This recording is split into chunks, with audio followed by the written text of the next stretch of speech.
40 Racewear, makers of the ultimate sim racing shoes and custom apparel designed for sim racing by sim racers. 40 racing shoes are engineered to connect racers to the pedals in a way no other racing shoe can, all the while giving you the comfort needed to complete those double and triple stints. Visit 40racewear.com and check out the latest sim racing products that let you connect to your sim.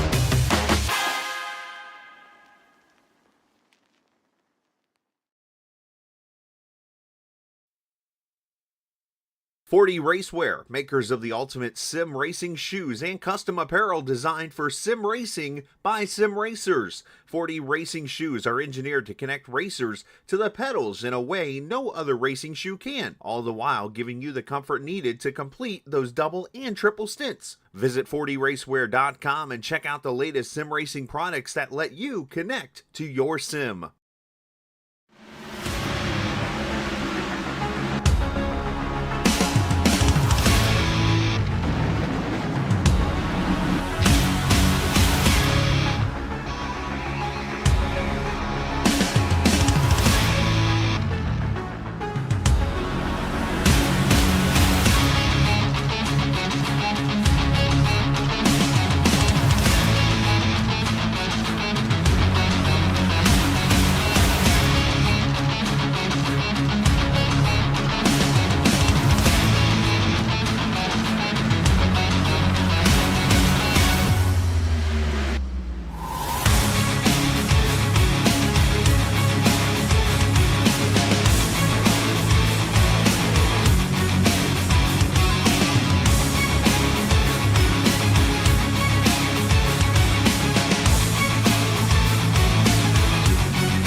Forty Racewear, makers of the ultimate sim racing shoes and custom apparel designed for sim racing by sim racers. 40 racing shoes are engineered to connect racers to the pedals in a way no other racing shoe can, all the while giving you the comfort needed to complete those double and triple stints. Visit 40 Racewear.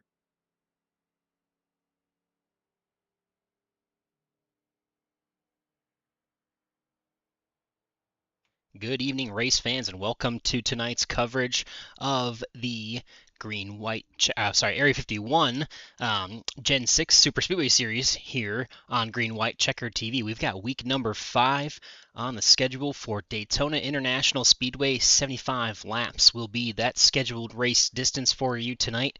Drivers are working on their qualifying times at the moment, and we will be getting ready to go shortly here at the World Center of Racing at night. And it's going to be a great race.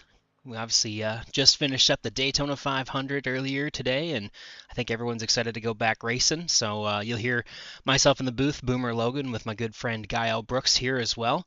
And Gael, yeah, definitely looking forward to some more Daytona action today on the Sunday.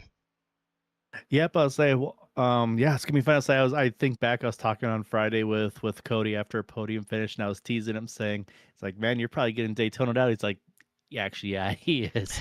So I think he'll be looking forward to next week getting onto a new track, but he's here tonight, and to me, that's kind of going to be the story, honestly. Boomers, can somebody kind of knock the Nightmare Esports team off that top peg? Because I'm looking at the results as John Ellis, Cody Nagels, Landon Veliky, Cody Nagels. So 4 races, 4 wins from that team.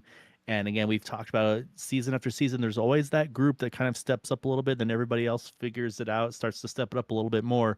So that'll be fun to see which team is going to make that adjustment. And I mean, I'm looking at the drivers in the Discord. I mean, there's some good hitters again all together. I'm looking at the Boot Knocker group. They've got, I think, 4, maybe 5 strong here shortly. As say Nightmare's got the 4.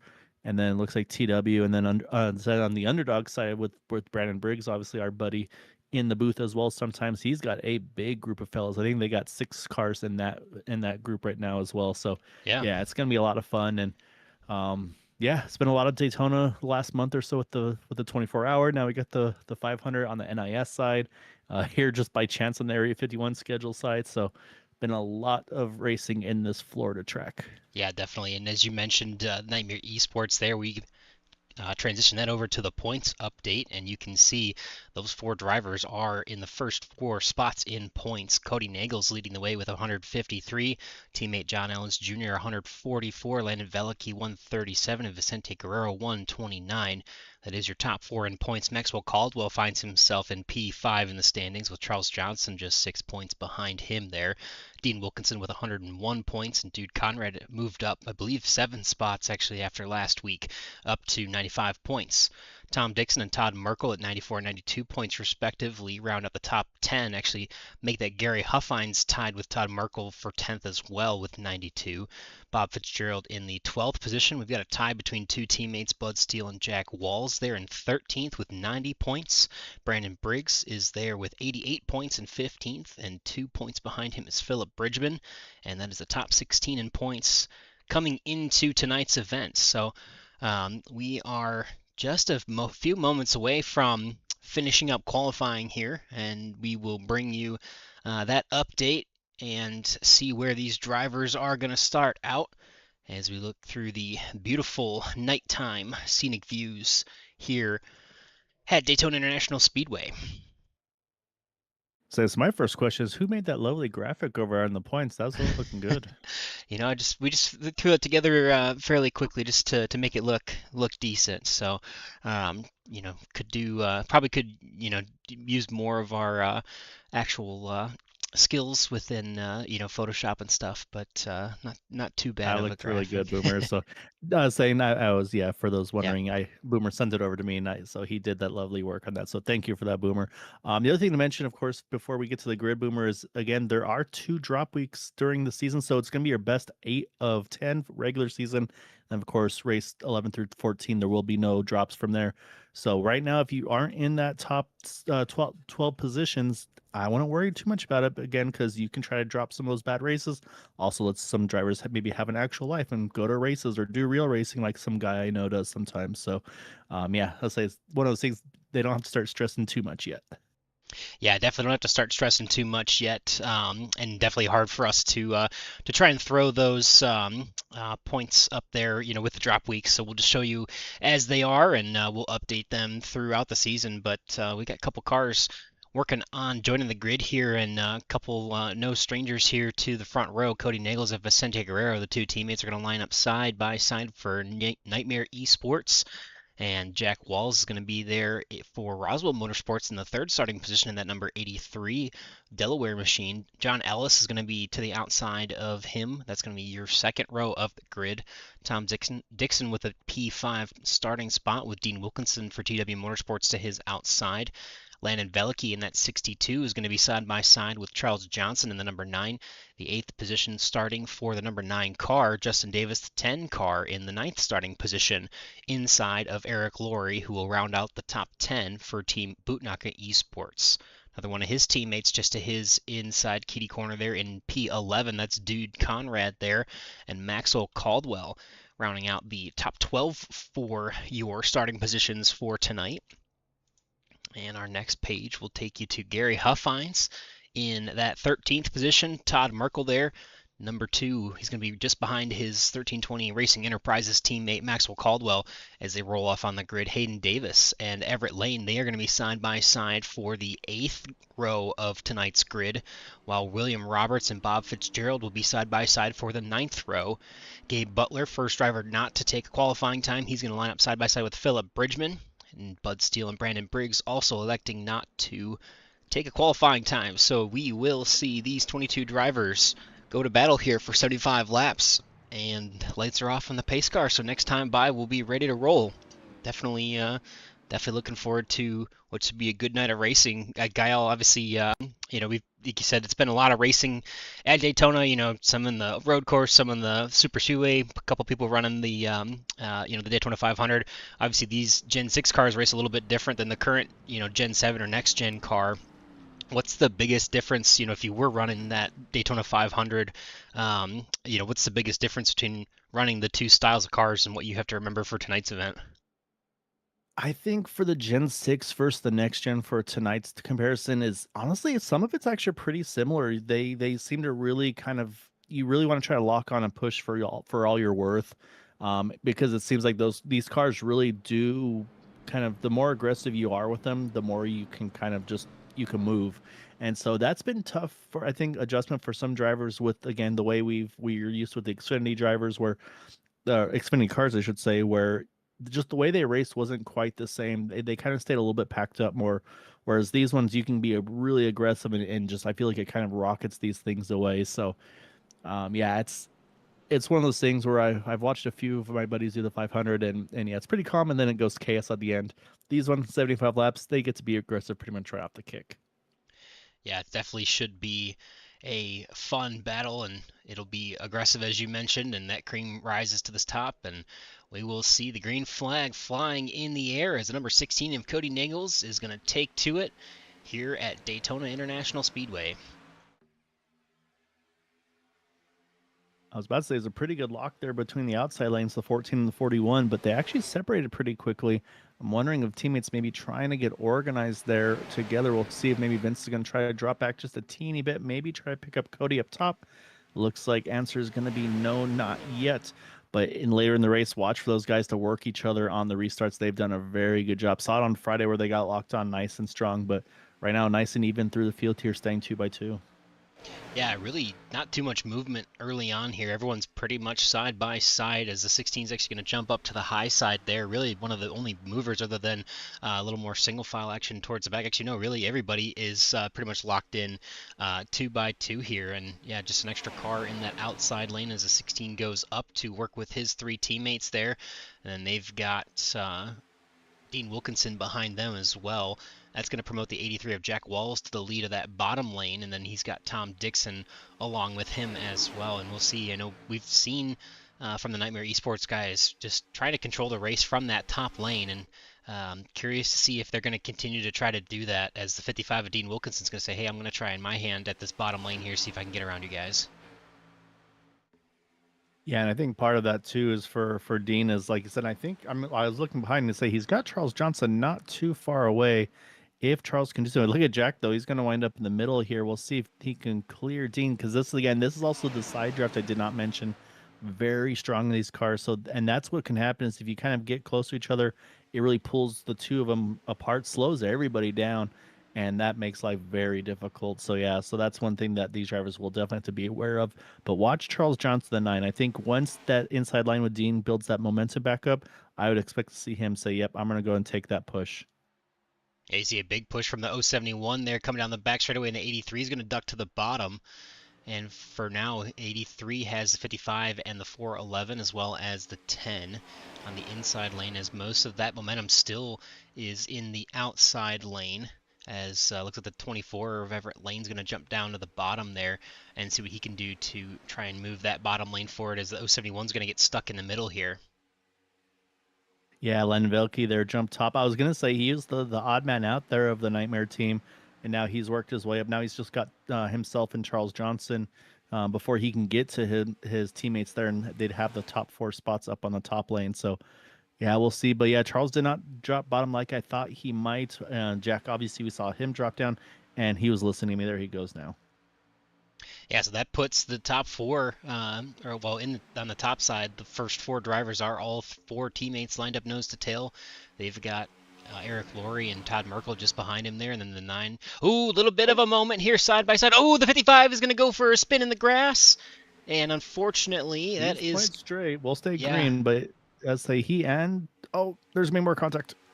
More contact. That might throw yellow, maybe not, but that's going to put the 55 spun around, and yellow is going to come out. So that's Brandon Briggs making contact there with the 55. Maxwell Caldwell off the pace as well, and Justin Davis either checked up or slowed down as well as Tom Dixon. And we'll try to see if we can take a replay from the start of that as you see the 55 go for a ride here in the grass. And I'm going to go look back for Maxwell because he was way off the field. So I'm wondering if I missed something with him. Yeah, you see there, he just kind of corrects it, and by the time he corrects it, the 411's there on the inside of him, and that puts the 55 through the grass here. And we'll try and look at how the rest of the field gets back together. Obviously, the 10 and the 411 make some additional contact there.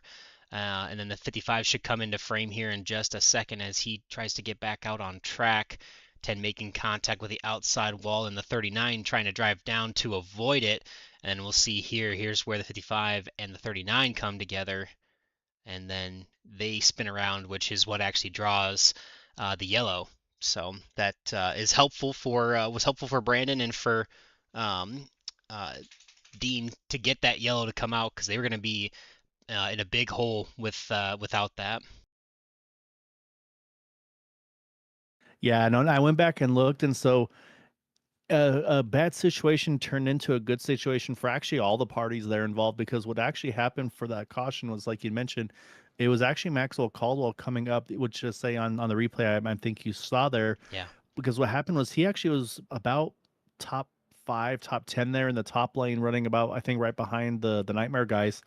And he had a really big connection blink. And so once that happened, I think what he did was he basically rolled out of it, pretty much lost the entire draft. And so he was off on his own, seconds behind the field. And so, but then of course he did wind up getting his connection back. He kind of it cleared up, and then he was in a position where, since those cars are still stopped on track again, making sure it's safe before they rejoin, it worked out really well. So bad luck for Maxwell turns into good luck for himself, Dean, and Brandon there. Yeah, definitely going to see a lot of people also coming down pit road. I think the whole field's going to come in now. Cody Nagel's leading the charge. Vicente Guerrero, John Ellis, Landon Velicki, Eric Laurie. Be curious to see if anybody takes maybe 2 tires, but I think obviously fuel is the strategy here. Obviously, it's still pretty early, but everyone's going to have a chance to pit and get a little extra fuel in these cars. I know the fuel load uh, was a little bit less than what we'd thought before. Definitely a lot of opportunities for a lot of pitting, but it looks like actually it looks like Landon, Cody Nagels, Landon Velke, and his group, they all took 4 tires, and everybody else took fuel only. That's going to put them a little bit further back. And then we see Gabe Butler and Brandon Briggs roll through pit lane so that they can come down a second time and top off here. So definitely early here. Everyone pitting on about lap 6 under this caution. And while we have that opportunity with a caution here, we'll throw it over to a quick commercial break, and we'll be right back.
Alrighty, looks like just about everybody is done with their pit stops. The lights are out on the pace car. We'll be getting ready to go here in just a second.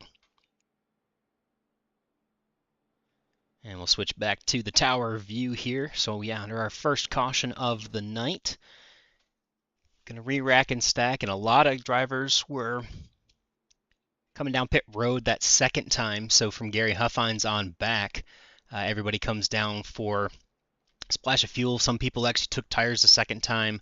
It looked like just based on pit stop time, and everyone obviously taking a little bit of extra fuel there to get to the end. Maybe hopefully cutting out one pit stop here towards the later portions of this race, but it'll be an interesting restart here, Gael, because we'll have it'll be 2x2 for just the first two rows. Yeah, that's always my concern is when you get that huge accordion in the back of single file cars. We've seen it unfortunately happen in previous races where the stack ups happen on those restarts. So hopefully these guys kind of learned from those races. Okay, let's make sure we're ready for that. Because yeah, when you start to catch up, slow down. Once you're about that fifth, sixth car and back, it always makes it terrifying. So we'll have to wait and see what it looks like here. But SA are about to roll. Pace car is going to make the trip down pit road here, and we are going to be back under green. It's going to be Johnson this time, the point man, as the green flag flies. We are back underway, lap number 9 of 75 here at Daytona. There was definitely some according there ways back there, so a few drivers are going to have to try to get lined up here to push back to that main pack. I'm watching Brandon Briggs, Dean Wilkinson, Everett Lane, Justin Davis, Eric Laurie. They're going to need to get right on top of each other here, Boomer, to get back into this one. Because again, just there was the accordion and it definitely caught a few of those guys. So hopefully they'll get back all in there. But yeah, right now though, you can see the rest of the field though starting to go double wide, 3 wide here, build some momentum back up. Yeah, that got back to 3 wide probably a little quicker than I was expecting. And I think based on the speeds we're seeing, it looks like Dean Wilkinson should have no problem catching this pack. He's only about 0.6 of a second back there. Obviously, Justin Davis and Eric Laurie were probably in a more precarious position, being a little bit further back, but they've caught up. And man, yeah, I'm amazed how fast it's been before these guys are getting back to 3 wide action. And the 16 and the 14 and 41 are trying to make their moves to the middle lane. Now to the top side goes the 16 around Charles Johnson. He wants to take the lead back over. Ooh, a little bit of a push from the 14, gets to 9 a little squirrely down the back straightaway. Oh, trouble. Yeah, big contact there. It's going to send a handful of drivers around. Caution's going to be out. That is a track blocker in 3 and 4. And we'll go back and check it out. But, I mean, I see the 41, the 411, the 19, the 071's in there.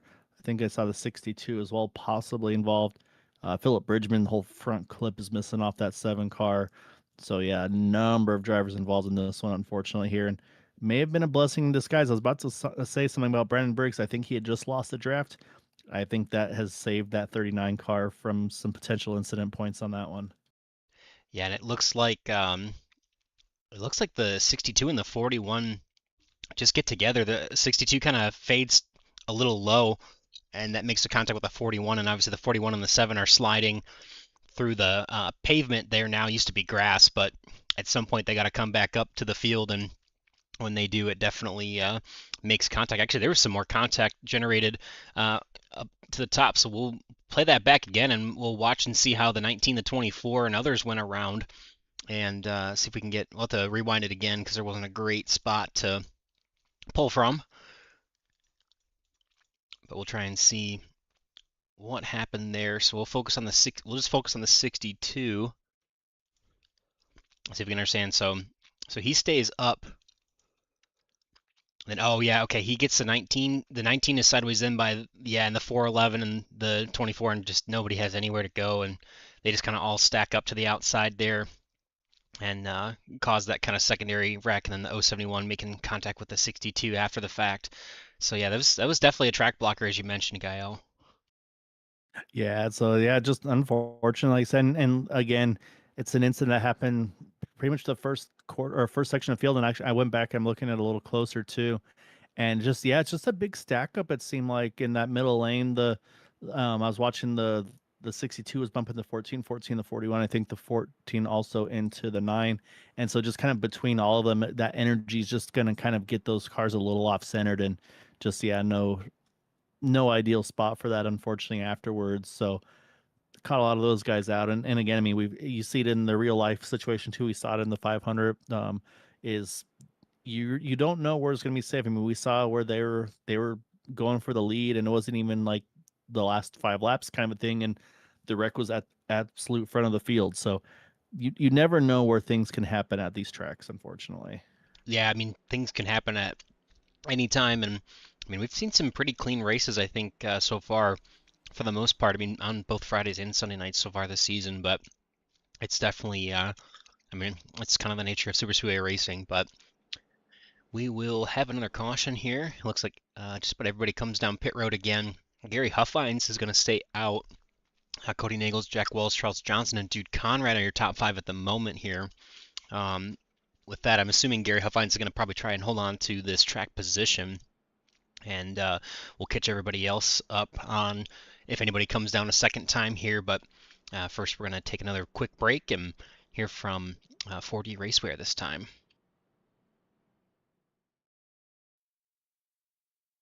4D Racewear, makers of the ultimate sim racing shoes and custom apparel designed for sim racing by sim racers. 4D racing shoes are engineered to connect racers to the pedals in a way no other racing shoe can, all the while giving you the comfort needed to complete those double and triple stints. Visit 4dracewear.com and check out the latest sim racing products that let you connect to your sim.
All right, we got a few more cars stacked up double file here for this restart, all the way back to about 11th, and then 12th on back. John Ellis, William Roberts, Maxwell Caldwell, Bob Fitzgerald have all elected to come back down second time and get some extra fuel. And as suspected, Gary Huffines is going to stay out altogether. And then Cody Nagels, Jack Wells, Charles Johnson, and Dude Conrad will come in for fuel on the first opportunity under the yellow flag here. And they are going to stay out and not come down a second time. Lights are off on the pace car, and we're ready to re-rack them and stack them and get rolling again here. Yeah, I've been looking at numbers, and I think if my bad math is right, if they go about 20 to 21 laps on a tank, I think that means they can two-stop this thing. So we'll see if that's actually how it winds up working or not. I was hearing probably about 19 laps full send, so I think 21 is definitely doable. So yeah, it'll be interesting. I do worry about Gary Huffines not pitting at all. I think that for sure, just regardless, puts him in the 3-stop window. So yeah, kind of curious about that one. So we'll have to wait and see how our pace car is peeling off. I'm going to hand it over to Gary Huffines and Cody Nagels. Again, a lot of field on single file on back. Hopefully no dramas there. A nice start there for Gary, though. Maybe too big of a lead. We'll have to wait and see. And through the back, looks like we have a nice and clean restart here, Boomer. Yeah, the 16 gets right behind Gary Huffines, and that kind of sorts out the first 5 on the inside row, at least for now. And don't worry, obviously, we saw that second and third lane gathering pretty quickly after the restart there, as the 16 is going to jump to the high side. So is the 9 of Charles Johnson. So we're side by side again through pretty much most of the field here. Doesn't look like there's anybody in the back that's going to have any issues with losing the draft this time, which is good. And they're going to send it off into turn 3 here with Charles Johnson edging out Cody Nagels there. And neither of them really have help. And then the 83 steps in and pushes the 16 a little bit ahead. I actually just thought there I would have expected to see Charles Johnson get the push from Jack Walls. As I say that, I was watching the 98 getting all the push in the world he could there. That got that car all sorts of squirrely. And yeah, so that's what I'm noticing too, is it does seem like these bumps are either getting these cars a little bit more uneasy, or maybe just the bumps are getting a little stronger as these drivers get more and more comfortable with the car over the last handful of races we've had. But I mean, we've seen it though. These guys have had to try to wheel those things to keep them pointed in the right direction with some of these bumps so far tonight. Yeah, it's definitely one of those things where you kind of have to hold on, and there's definitely been some big pushes early on. You would expect most of those would come kind of towards the later portions of the race, but I mean, these cars just generate, they have so much drag, and they just generate such a big run that it's really hard to time. And like you've mentioned before, it kind of lends itself to more aggression, and sometimes that means you hit somebody and may not be square, and um, you know seen some wrecks already early on in this one, somewhat attributed to those things.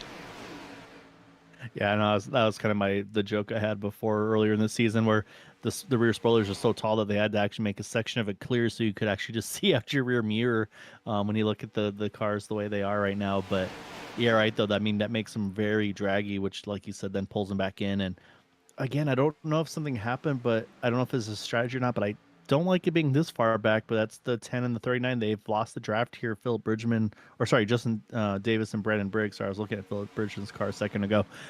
So yeah, so they're about a 1.6 and losing further off the draft Yeah. here. So they're gonna need. Unfortunately, they're gonna need another caution as I say that. Oh man, I saw Jack Walls give a little bump. Oh, there it is, right there behind him. We were so focused on Justin and Brandon, so we missed it, but we'll take you back to what happened here as the yellow flag flies once again. Yeah, I saw the initial bump with, I don't know if it was related or not, if it was two things at once, but the 9 and the 83 had a little bit of an off-center bump, and I'm wondering if things just kind of Oh, accordioned back yeah. from them, because it was a handful of rows back that this happened. Yeah, it looks like it really started with Bob Fitzgerald, so we're actually going to highlight him and take it back to the timestamp of the caution. And oh, yeah, a little bit of a three wide squeeze there. The 071, the 41.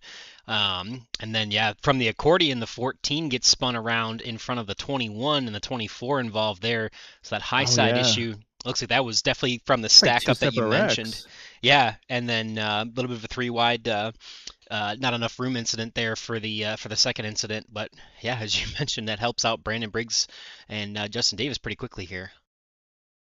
Yeah, I say he's got to be careful. I say that's, I think twice now he's caught a break from this. We don't. I say at some point that luck's gonna run out. But yeah, so it's a good break for him to again be able to kind of sneak through that unscathed. But yeah, and again a handful of cars involved. Ooh, and actually, as I just looking now, that 10 car of Justin Davis, he actually got a little piece of the 21, I believe it was, as well. So unfortunately, it'll be a little bit of damage there as well. So I'm trying to hunt I'm, down where I'm that car curious is. Oh, if William Roberts, there he is. yeah, I'm curious if they had any damage that was causing them to lose the draft so easily. The 10 and the 39. Yeah, it's definitely impossible. And the other thing is that we were talking about the differences of these cars. This car too, especially if you're the last car in the draft, it's very easy. If you lose that momentum, it's hard to get it back. And so that could have been a situation too, where be it Brandon or Justin, if maybe they lost the draft, they said, okay, we gotta like, and then Brandon says, okay, I'll drop back and pick you up, or vice versa, whatever it may be, just being that good teammate. So that's always a potential too. And unfortunately, I believe in all of this. Eric Laurie, I was watching his car, got probably about the worst of it, as I don't even think either of his front tires were on the ground after the contact. So he's had to take a tow. So unfortunately, that should most likely drop him down a lap. Yeah, unfortunately, looks like the case as Cody Nagels is going to lead the field back down pit road. And everyone's going to get service to these Gen 6 cars. A little bit of splash of fuel and go for most of the drivers here. I don't think anybody's really taking tires. A couple are spending a little more time on pit road for some damage repair, but actually a couple towards the back taking about 4 tires, but pretty much everybody in the top 10 really only taking 2 tires at most and then fuel. So And I think this might actually now put it safely in a 2-stop race to the end as well. So, because I mean, we're going to restart this thing on what, lap 21? Yeah. So with that, that should be Boomer. I'm doing math again. I'm terrible at this. I think it should be 22. No. Let me get a calculator out. So that would be what, about 50 laps? It'd be close. I think they still have to do pit twice. Yeah, 18 laps per tank. There we go. So yeah, I think that is 100% doable. So I'm going to say safely, scheduled distance, safely a 2-stop race to the end from here. Alrighty, well, we've got had a couple opportunities to highlight them already, but we'll go back to Whiplash Sim Cams and we'll take another quick commercial break.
Caution number 3 on the night, and another set of yellow flag pit stops here.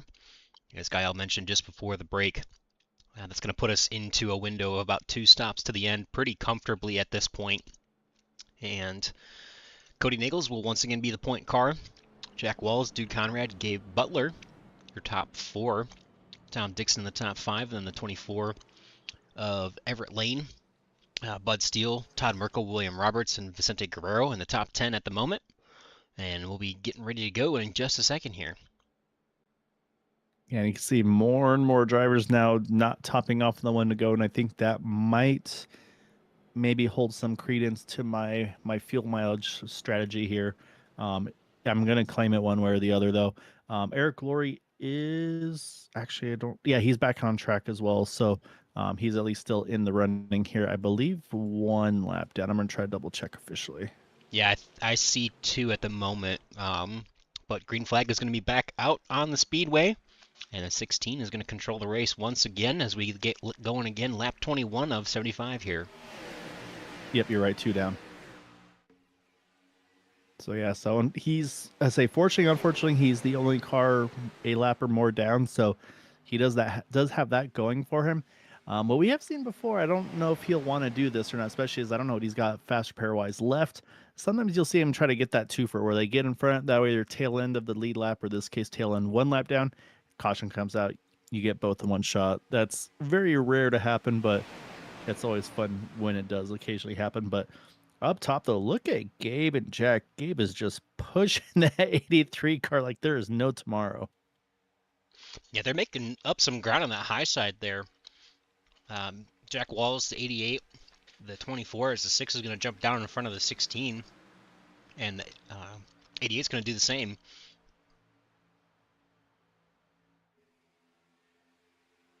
And now Everett Lane's pushing the 83 like there's no front. Oh man, I got nervous that there's a little bit of separation there, and then comes up, but they're still pushing, and then Gabe's gonna take the momentum, and say Bud Steele's joined in this party as well. And we were talking a little bit during one of the breaks where I saw the 24 car. I was like, I don't recognize that car. We're so familiar with Everett with one of his other paint schemes, and so I gotta say though, the kind of the matte black with the chrome green though pops are really really cool in the nighttime here. Oh, absolutely. Yeah, honestly, the 21, the gray ghost with the orange as well.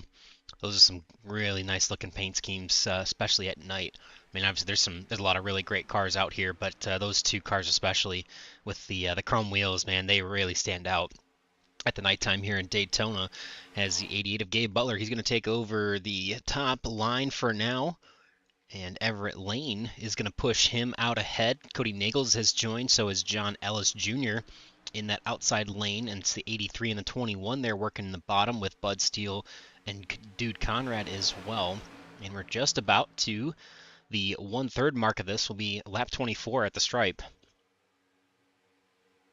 And usually Brandon's spying us on the YouTube chat. I haven't seen him chime in, but I'm wanting to, if he's listening, I'm going to be yelling at him because this is 3 now, Boomer, and they've lost the draft again. So I don't know if this is a strategy or not, but at some point they got to stop doing this. I don't like it.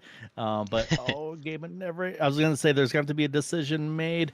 Gabe had a tough choice there, which lane he's going to go to, but he knew only he could clear, and so he winds up going with the middle lane here in front of that 16. I mean, that's the right decision. Look at the gap that they've put on that 83. But yeah, I was going to say, though, you're going to have those teammates. They're going to line up, and unfortunately, nothing Gabe can do now. You just got to give him a little bit of a side draft. You saw there, try to separate them off each other, slow down that momentum, and wait for that push that you're about to get from Maxwell. Yeah, honestly, it is pretty impressive to see how the 16, the 14, the 41, the 62, how those guys are able to climb their way back up through the field. And they are controlling that top lane once again and doing exactly what they want to be doing. And that 41 of Vicente Guerrero is going to try and find his way up towards the front. He's about 8th in line or so in that high side, back in about 12th position, but he's going to try and find his way to these teammates here, and Gabe Butler's going to try to come back with a charge on the bottom here with Jack Walls and the 21 of Roberts as well. Yeah, it was a nice move there by Gabe. Saw the momentum shifting, said, all right, as soon as I get, and really doing it at the entry of 3 like he did there as well, kind of using the banking to give yourself that little bit extra too. So, yeah, we'll see. Like I said, I feel like we've seen that second, third lane seems to, for whatever reason, be the spot to be in lately in these races, but also, of course, it goes a long ways to having a good pusher. So we'll see. But right now, the big separation there for a moment with the 14 and the 16, that's going to open up some options. And yeah, I was going to say, Gabe says, yeah, go ahead. I'll break the 2 of you up here. No problem. So stick the 88 now in between those 2 teammates. Yeah, the 16 kind of came down and threw, not too daring, but it was a little bit of a block there on the 88. And obviously, Gabe kind of just says, okay, you know what? Well, I'll just get in behind here and break you guys up at least in this outside lane. And then Jack Walls and the 21, they're a little disconnected now, but they were with pretty good momentum there to almost get to the door of Gabe Butler there now, as the first 2 cars are pretty much clear on the high side. We'll see what they can do down the back straightaway. But yeah, Jack Walls, and man, that 21's giving a huge push to the back of that 83 all the way through the middle of the corner here, and the 88's doing the same thing to the 16. That's where they got to be careful though, because it's so enticing. You're like, oh man, look at all the time we're gaining. But then you do that and you start to forget to look at your water and oil temps. And eventually, say sometimes you can catch in time. Sometimes if you catch it flashing, you may be just like a second or 2 late.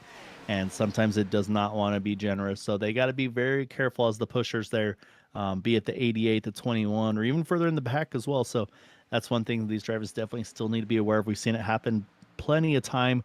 And notoriously, these cars are very hard to cool off, but it won't matter because we're going to have a yellow crash in the back there. 411 Tom Dixon involved. I think Vicente getting a piece as well. Yeah, at the end there. And once again, I think Brandon Briggs, Justin Davis, somehow they're going to get away with being out of the draft once more. Maybe the strategy is the way to go, Boomer. I don't know. Yeah, I'm not sure. Obviously, for Gary Huffines, it's worked out because it evened him out to the field and gave them an opportunity. Obviously, he stayed out on a couple yellow flags there, but yeah, we see. So we're looking back at it, and it looks like the 071 and the 41 in the middle here. And the OC1 just kind of gets loose, maybe brushes the wall, and that gets into the 41. And then he gets sit down to the inside, which turns the 411 back up into the field. 24 is a sitting duck, nowhere to go, and he gets collected as well. And there's one more involved. Is that? Yeah, it looks like that actually might be Gary Huffines. Yeah, Gary Huffines with a little bit of damage there. And yeah, so a couple cars there going for a bit of a wild ride. We'll take one more quick look at it here and go back to the point of caution. And I think we got Yes, the. and I'm looking too, and like you mentioned, initially it's like, oh look, the Eric Laurie got home kind of scot free and all of this. However, with the initial contact, that's going to have him with incident points, which means that's going to also wind up having him be involved in the incident. So I think that unfortunately will remove any waiver round he would get. So he'll likely still get trapped 2 down again. Yeah, that's unfortunate. That's tough for the 071 there. And really, I mean, you're not sure if it was just he got loose or what, or, but definitely had some sort of contact that made him, a little bit sideways there, and then obviously Vicente went for a ride into the 411, and from there everyone else was just kind of collateral damage. Yeah, and that's it's that tough balance too. Where do you want to be when you're trapped laps down or not? Do you want to be pushing, and still kind of staying in a decent spot? But then again, yeah, it opens you up for any little mistakes. So I can't fault him either way. Again, I would say, and everybody's got their different driving styles, and I'm definitely that right in the back guy and just wait things out. So unfortunately, we'll see. I mean, he does have the option here. He could stay out and do one wave manually, but he does have some damage. Yeah, so he's going to come in too. So yeah, so unfortunately, that's going to keep that 071 still those 2 down. Yeah, thankfully for him, actually Gary Huffines is also looks like he's going to be two Yeah, I'm down curious because about Gary. 'Cause I didn't yeah, think he had the toe, did he? I don't know, but he's being I'm gonna go. scored I'll go behind dig. Eric at the moment, and it looks like Gabe Butler gets out of pits just ahead of Cody Nagels there. Wow. So I'm gonna go back here. I'm gonna dig on to Gary and see if I can catch anything. Well, we'll take a look at that after a quick commercial break here, and we'll be right back again. 40 Racewear, makers of the ultimate sim racing shoes and custom apparel designed for sim racing by sim racers. 40 racing shoes are engineered to connect racers to the pedals in a way no other racing shoe can, all the while giving you the comfort needed to complete those double and triple stints. Visit 40racewear.com and check out the latest sim racing products that let you connect to your sim.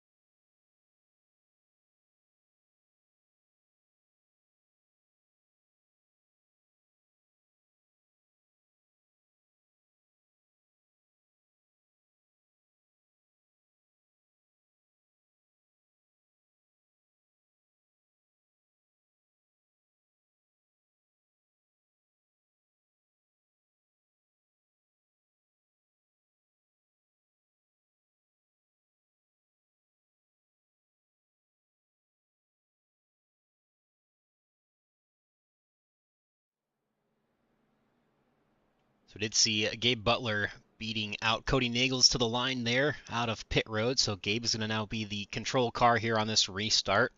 Then John Ellis, Landon Velicki, Charles Johnson. Actually, Jack Walls will be in the fifth position, and Charles Johnson in the sixth. Then the 21 of Roberts and the 6 of Bud Steele. And sounds like we have a little bit of an update on what happened to that 98 there under caution there, Kyle. Yeah, so no, like you mentioned, Gary unfortunately did get caught up in the incident. Honestly, I thought initially he was okay. Definitely damage was going to need a fast repair, but looked like the car was turning, all was well. And then it actually something broke in the suspension where he actually then just the car would no longer turn. So what he did was he basically drove it as far as he could, kind of use the wall, and just went as far as he could to the pit entry. And then at that point, it's like, okay, well, now I can't do anything. So that's where he went ahead and took a tow. Yeah. So he did everything in his power to kind of lose the minimal time, which I think actually may have been the way to go, Boomer. I'm Yeah. trying to double check on the timing and scoring. I think he's just the 1 down instead of 2 down. Yeah, that's what I show as well. I see, yeah, Gary Huffines. We'll see how the tower shows it, but yep, Gary Huffines 1 lap down. At one point, he was being scored behind Eric Laurie for some reason in SDK, but yes, 1 down for him and 2 down for Eric Laurie. So that's definitely unfortunate for Eric to be caught up in that, because then he would have, had he not had the Exactly. incident points, yeah, he would have been 1 down, and then And they they'd could be, have raced for it. Yeah. yep, they'd be battling each other. So, all right. So, Brendan, if you're listening, do not lose the draft again. I don't want to see another one of these, man. I just, again, I get nervous about that. I mean, it's worked for him so far, but I mean, it's one of those things. Eventually, it's not going to fly. So, Yeah. I did another quick math here, Boomer. If they can go 21, 22 laps on a tank, they could one stop it. Otherwise, they will need a splash to the end. So I'll have to see on that one. Not a ton of top off, so that leads me to think that maybe not as likely as we think. Yeah, maybe not, but we'll see. Hopefully the stack up isn't too bad on this one. We've got Gabe Butler up and away. A little bit of a gap here. I think he's going to come up to cover the 16, and we'll check on the back of the field here. Yeah, no real accordion Looks effect good towards into the the back. field, yeah. Yeah, so should be good here as the 10 holds on. I'm curious if the either the 10 or the 39, just obviously I know the 39 had damage at one point. Maybe he saved his fast repair and it's just harder for him to keep with the draft. And the 10's just kind of, playing good friend to help him get back up there. I know they're working. They believe that, yeah, they're working together in the underdogs group. So yeah, now we see actually the 10 and the 2 potentially with an issue of losing the draft, but the 39 is in lockstep with the guys ahead of him. So we'll keep an eye on that. But it's not really not in any dangerous position right now. But at the front of the field, we've got 3 teammates lined up once again: the 16, the 62, the 14. They're going to jump to the high side ahead of Gabe Butler and Charles Johnson there, and the 24 of Everett Lane will be in the inside at the moment here. Curious to see if the 88 and the 9 get a good run down this back straightaway. Maybe Jack Walls jumps down, but for now they're going to stay in that high side, and Jack Walls is going to jump ahead of that 24 to cover the bottom. But yeah, I mean, it seems like everyone's just kind of letting it wind out on the top. I mean, it's really hard to get up there and battle with those guys. I mean, really, it would probably take a good run from the 9 or the 88 or both to get to the bottom and kind of disrupt these the front 3 here in that high lane. Yeah, no, it definitely has to be an organized approach for this for sure. And we can say that it looks like Todd Merkel and the 10 are back in the draft, so that's good as well. It looks like Vicente and Eric Laurie are a little bit further back here. But again, looks like they should safely be in the draft. They just need to make sure they get lined up with each other. It's not going to matter because we're going around. Oh my goodness. That's a huge one once more here. Yeah, right up with the leaders too. Yeah, as I'm looking around and I'm seeing some front runner names, John Ellis being one of those. Whole front clip is gone. I saw Landon Velke just mentioned.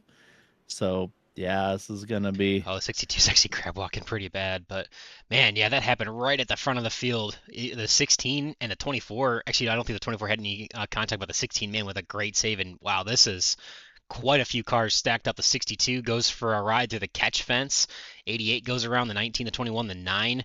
The 08 a little bit involved. The 411, the 14, the 98 getting a little bit of contact there at the end. The 10 making some contact with a 6 sliding down the 14, and the 19. Man, there's a lot of cars involved in this one. Yeah, and I'm trying to get a better look at it here. And I mean, it doesn't matter at this point, obviously. I mean, it happened, but I think it's just how aggressive it's been tonight. Where, again, are we even? I'm not sure if we're even half. Yeah, we're not even halfway yet, No. Boomer. I mean, these guys have been side drafting each other, and I mean, Yeah. it's been aggressive. And yeah, you've got the obligatory Cody Nagel save there again. Quick hands there. Again, it looks super easy in the Wow. broadcast, but then looking afterwards, it's like, oh no, that was less than easy. But man, yeah, that. Oh my goodness, turns Wow. 3 is that's a parking lot. That was impressive for the 16, and man, not a lot of cars got through. The 94 was probably the last one to get through unscathed, and pretty much everybody else is just involved. The 62 going for a big wall ride, uh, messing up the camera there for just a second, and yeah, it's a parking lot. I mean, I think for the most of the guys in the inside lane, there's not too terrible of contact, but I mean, yeah, the 6 is pretty tore up. The 62, the 83 doesn't look as bad as I believe it should, at least cosmetically. Hopefully, that is good for his condition there and not too much damage mechanically under the body there. But yeah, that's definitely a big one. That 62 car is very torn up though. So it was the back of the Yeah, I 6. think Yeah. it lost its rear spoiler and Yep. everything, if I saw it right. And I was saying, yeah, and the other thing is Brandon's going to yell at me because I was like, yeah, stay with the draft. And then he was right in the thick of it. I think he actually got through a really good avoidance there by Brandon. But yeah, so he'll probably be like, yeah, see, my strategy isn't working. You just talk. Don't worry about what I'm doing. Yeah. Actually, you know But what? yeah, so no. Let's go watch it back with him real quick here and see. Yeah, he was towards the back. Yeah, he was still in the main pack, but yeah, he was a little further back, which again, maybe that was still ideal. Yeah, man, I'm looking at the nose view of it here, and yeah, I mean, there's chaos all around him. I think he might have gotten tapped on the side, maybe a little bit from the 7, but not too shabby for the contact that came for other cars. So yeah, most of the guys that were on the bottom just kind of I mean, just kind of like door slammed and made their way through, especially those that were like, I don't know, like fifth to like seventh, eighth. The guys that were on the inside line there behind Jack Walls, they made it through not too bad. But honestly, it worked well for Everett Lane, Charles Johnson, Maxwell Caldwell, your top three at the moment. They got through pretty unscathed, and probably some of the only guys that didn't make any contact whatsoever with the rest of the field. So, yeah, so everybody came down pit road there, lap 35. So that puts us to 40 to go. So pretty much going to be a guaranteed one stop to the end here, Gael. But what am I going to do with my hands to figure out math now, Boomer? I'm not sure what to do with my hands. We got a lot of lengthy pit stops, though. I was just looking. Obviously, a handful of fast pairs, but Todd Merkel, he was about over a minute there. John Ellis, about a minute 30.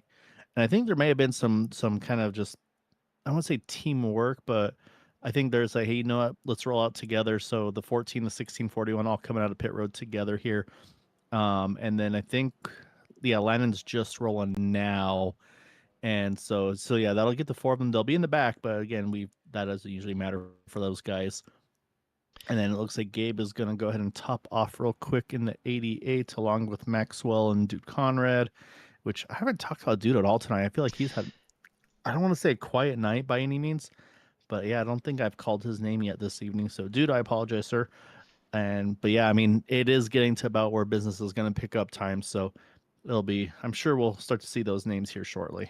Yeah, definitely. I mean, from I think about like eighth or so on back, like obviously Jack Wells was involved in that caution. Pretty much from like eighth on back, everyone had a little bit of damage from that. But I mean, the 24 got through unscathed, the 9 got through.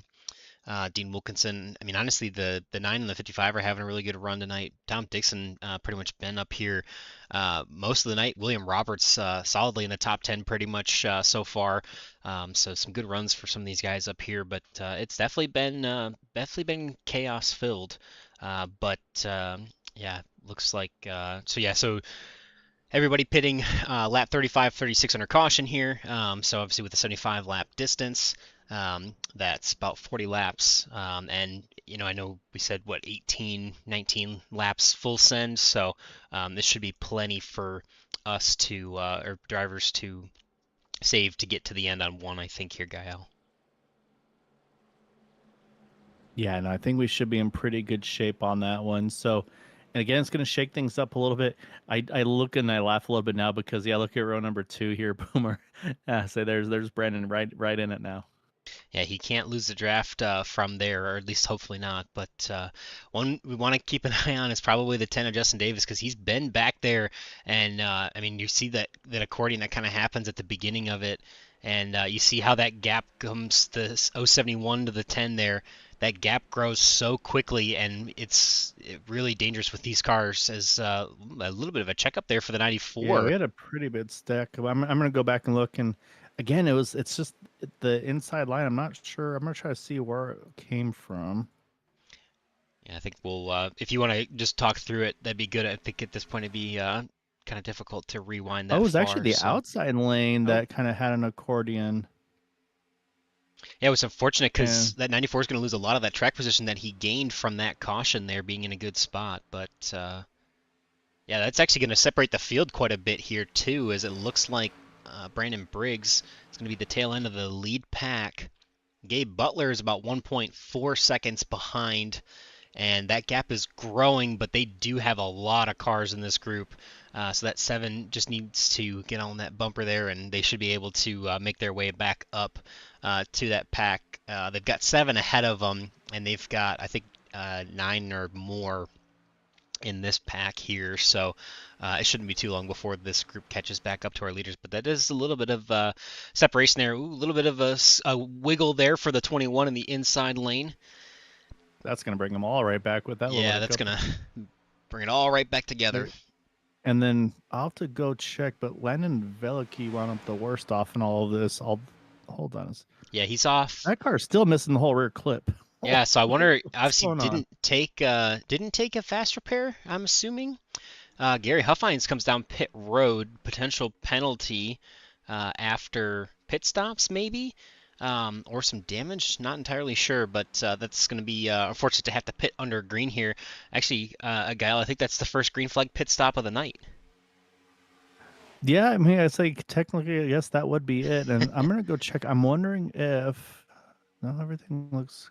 I was gonna say maybe if you got a penalty or something like that for passing on the left on the stack up, but yeah, I'm not sure. Unfortunately for Gary, but yeah, no, this has been kind of one of those like full moon type races. I feel like, I mean, it was and Friday yeah, the 13th, 2 days ago.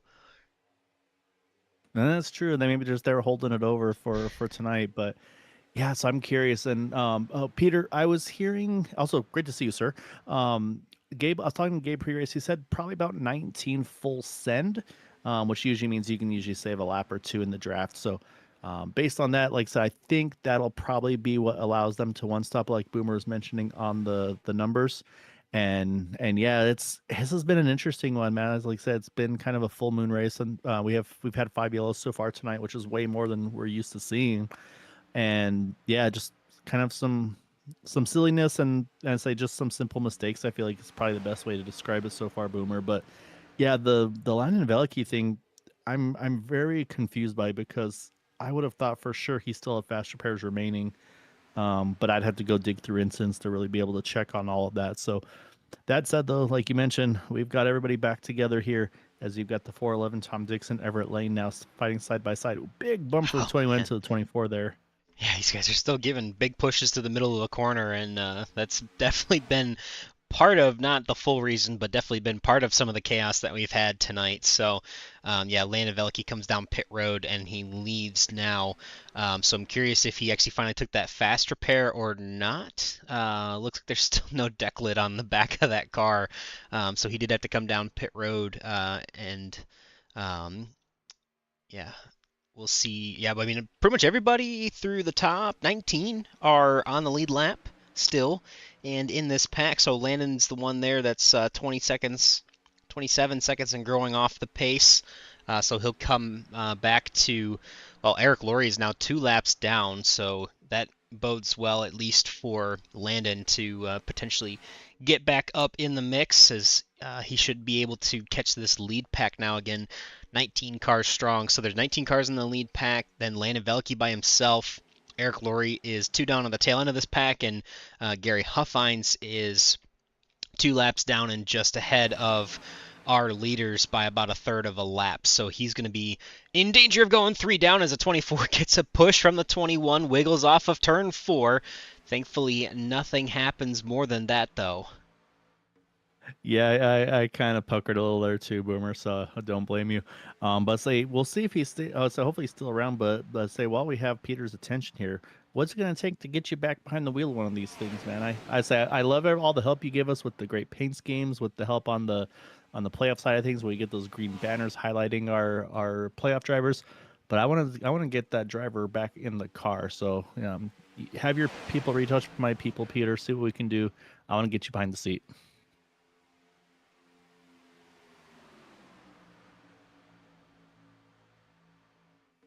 So, Boomer, with all the craziness here, Yeah. I'm thinking I pit as soon as the window's open. I try to get out of this giant pack. Like again, if you have the numbers, that's obviously what you need to have. But I think you get the pit stop done and over with as soon as possible, just just to kind of get out of this, honestly. And Yeah. I don't know. Again, maybe we'll see if it settles in a little bit. Like I said, it's definitely been pretty spicy tonight. But yeah, that's kind of where I lean at the moment. It's like, you know what? As soon as we're in the window, let's jump in. And I don't even know, like I said, even on the green white checkered side, I'm truthfully not sure. Like, hey, do we even wait for that opening too, or do we say, all right, if we have to take a splash at the end, we take a splash under caution? But yeah, I'm curious if anybody's gonna feel similar as me and say, hey, this has been pretty wild. Let's do Yeah. something different. No, I mean, I think that makes sense. I think I would rather do that. I mean, there's two ways to look at it, right? If you go as soon as the window is open and a caution does come out, then you would assume that everybody who's out there is going to have to pit, and it also puts you out of the pack and not in a position to get caught up in it, thankfully. But if you are in that lead group and if you're in the lead group and you don't pit and you're not involved in the wreck, you're also in a really good spot. Um, I mean, I think really it's just going to depend. I mean, I think it's a 50-50 gamble either way, but I think trying to not be in the wreck is probably the most important thing. So maybe that makes the strategy of going when the window's open is the best. But I would probably want to come with like 19, coming to 19 to go, or coming to like 18, just to have a little bit of a safer buffer, because if you're coming with a smaller group, you're going to be at least one guy's going to be full song, right? And taking one for the team, and could be the one that runs out of gas to the end if you go, as early as possible. So you just want to be mindful of that, and knowing that you're going to have one guy out there being kind of being the sacrificial lamb, as it were. If you try to change that up and put someone else in front, you're probably going to lose. You're probably going to lose speed doing that. So it's definitely going to have to be someone taking one for the team, or just making sure you all come down when everybody can get a chance to go to the end. But that window is going to come up soon here.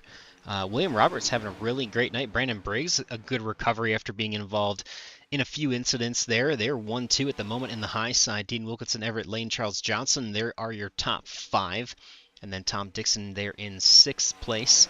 Everett Lane's leading that bottom with the 98, who actually is a couple laps down at this point, and they're going to move forward, though. Jack Walls is in that pack. The 411's in that group. Yeah, sorry, it's the 411 that's a couple laps down behind the 24. The 83, the 6 are down there, and then the 21 is going to fake going to the bottom, and he's going to stay up top with the 39, the 55, the 9. Yeah, I know. I was saying, and I'm afraid at this point. I'm not going to say any good things about how someone's races are going because it's been Yeah, that's bad. true.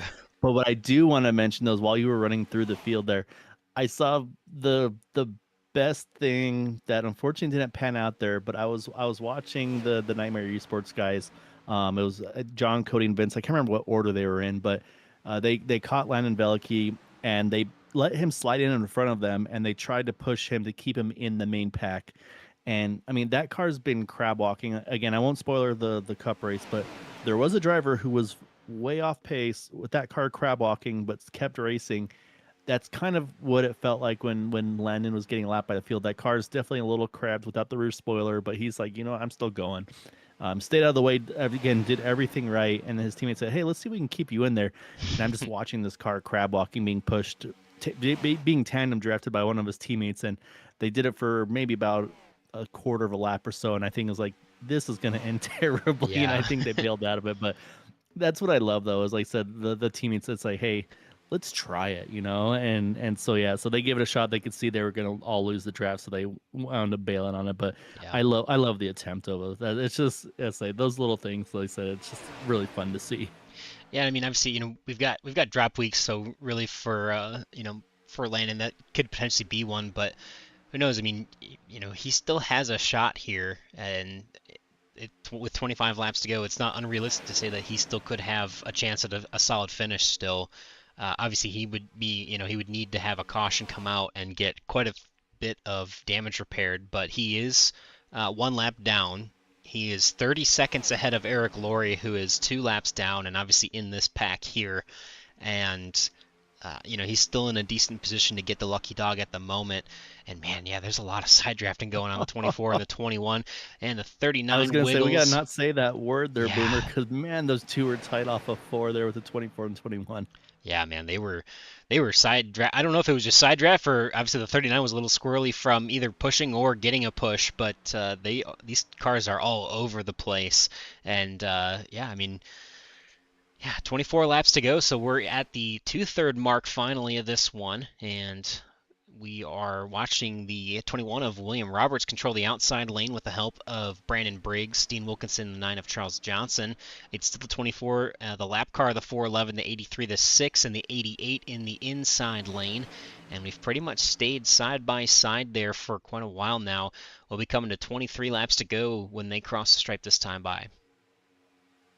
I'm wondering if either A, cooler heads have prevailed, or if B's. I don't have the right radio chatter on. Maybe I should have just spy on the drivers. I'm wondering if maybe the powers that be kind of chimed in and said, "Hey guys, we got to take it down a little bit here. We're going a little too wild."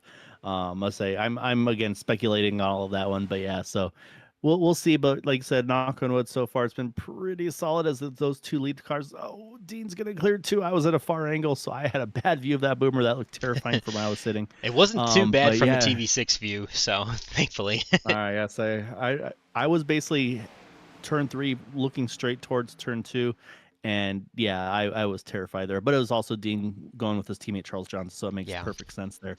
But what I'm seeing is exactly what we talked about, though, Boomer. I think these guys are saying, hey, we're almost in that window here because we are down to 22 to go. So like you said, if we can go 19 full send, that's 3 more laps. These guys can hit pit road. So we'll see. And I also see the drivers that maybe are a little further back saying, hey, let's push forward here. I don't want to be pitting about 1.5 seconds, 2 seconds off the leaders.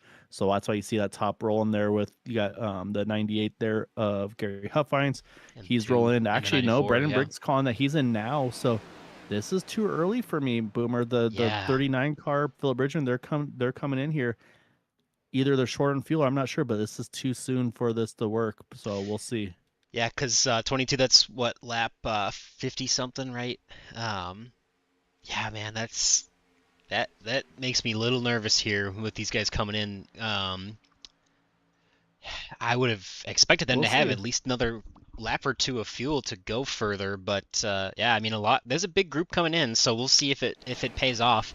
Curious if anybody else is going to be able to stretch it any further, or if it was something where they had to come down because they needed fuel. Yeah, I'm really intrigued by this. I truth be told, I would have never guessed that they were going to be that short on fuel. So we'll wait and see. Like I said, maybe it's just trying something different. I'm looking to see. I believe one of the drivers had a bad stop there. Unfortunately, that was the 7. But here you go. So no, I'm thinking that this might just be the window. I see the 24 in with the 2 and the 83. And this is interesting too, because all of these 3 drivers are on different teams and they're all coming in together. So yeah, everything is just kind of all spread out right now at the moment. Yeah, no, it's I mean, obviously, there really aren't. I mean, obviously, there's 4 Bootnakas, there's 4 Nightmare Esports, there's 4 TW, but I mean, Roswell's got 2, 1320 Enterprises has got 2, so there's not really major groups for those guys. Obviously, the 94 and the 2 and the not the 55s with TW, but the 6 and the 88, and they weren't quite with each other. But yeah, it's interesting to see all those guys come down, and it looks like we're going to have more coming this time. So the 9, the 55, the 6, the 08, and that's going to leave Maxwell Caldwell. Charles got a little bit too much rear brake, and he got into the side of the 55. The 55's going down pit road backwards. I like it, honestly. If he can just try to see his, try to do the flip on it. And Bud Steele missed his, almost like now it's the rear brakes on these cars. Bud missed his pit stall. Dean spun around. So this whole group is going to lose the draft in all of this. Yeah. And something's going on here. He might be having to take a tow. I'm not sure. Or he missed his pit stall. Yeah, this is all coming undone. So right now, basically, if you haven't pitted yet, you're probably in the best spot of everybody at the moment. And here you go. You're going to have a big group coming in here. Looks like, the remainder of the field.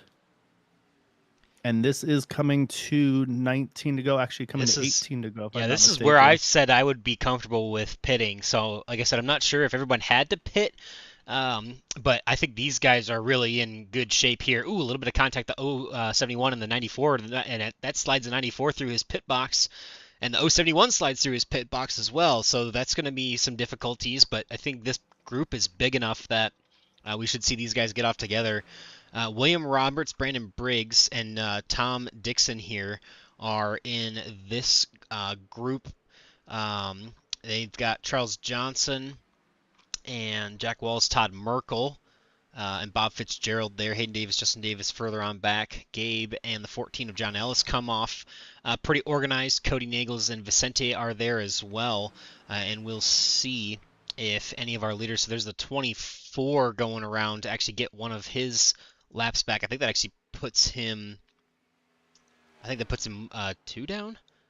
No, he's actually on the lead lap there. It shows. Yeah. Oh, Everett, yeah, Everett had a penalty, so he was probably too hot on entry. Yeah. So did Gary And Huffines there. man, this, and so yeah, and I'm also looking at, like you mentioned, some of the mistakes we saw. So I saw, dude Conrad, he took 4 tires by mistake, so that cost him a ton of time, lost him the draft.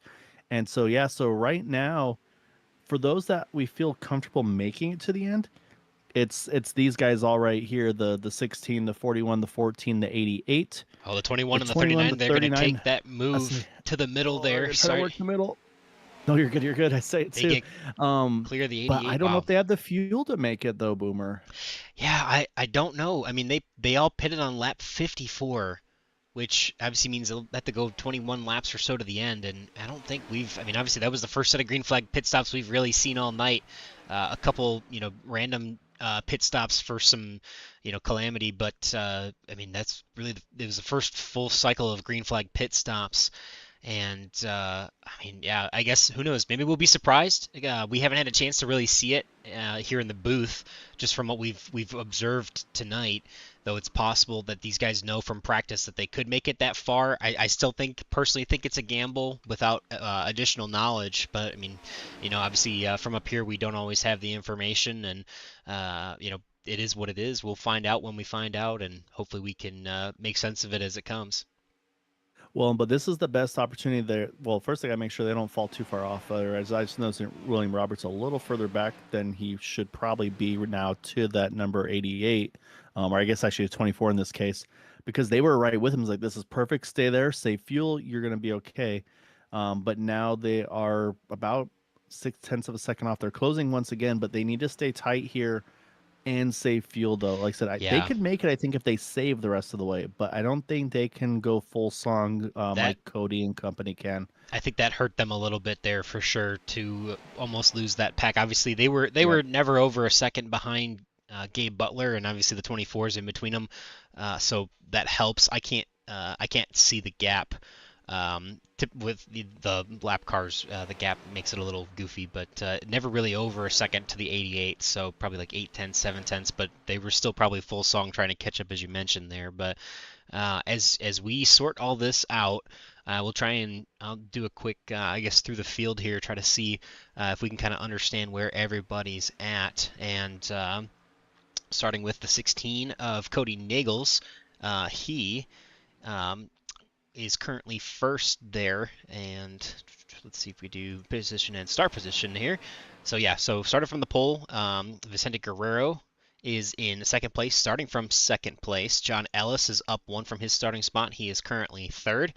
Tom Dixon there, 4th place, up 1 spot. Gabe Butler was the first car not to qualify, started back in 19th there. He's also your highest climber at the moment. We'll go back to William Roberts there in the 21. He started 17th, currently now 6th. Brandon Briggs in the 39 is also in this group here. He started 22nd. The 24 of Everett Lane is in this pack as well. He is 1 lap down at the moment here. Then we're going to go back to Charles Johnson, who's about 2.8 seconds back there. He is in 8th, started 8th. Jack Walls just behind him. Todd Merkel and Maxwell Caldwell, those two of the 1320 Enterprises group there. Hayden Davis and Justin Davis have found each other as dancing partners, as usual, the cousins there. Justin there in the 10 car in 13th place. Then Bob Fitzgerald also in this pack. They're about 3 seconds off the rear bumper of Maxwell Caldwell. You have to go another 13 seconds to find Dude Conrad, and he will eventually, looks like, catch, or Gary Huffines should eventually catch him. And then Eric Laurie, who is also a couple laps down. You got to go another 9 seconds back to find Bud Steele. Another 3.7 seconds back to find Philip Bridgman in 17th. Dean Wilkinson's another 6 seconds back, and then there is the leaders coming there. Everett Lane is in that group, and that's pretty much everybody through the field. So it's really segmented quite a ways, and everyone in this lead pack here has the best opportunity right now at the moment to try and win this race, and it's going to be about a 6-horse race now.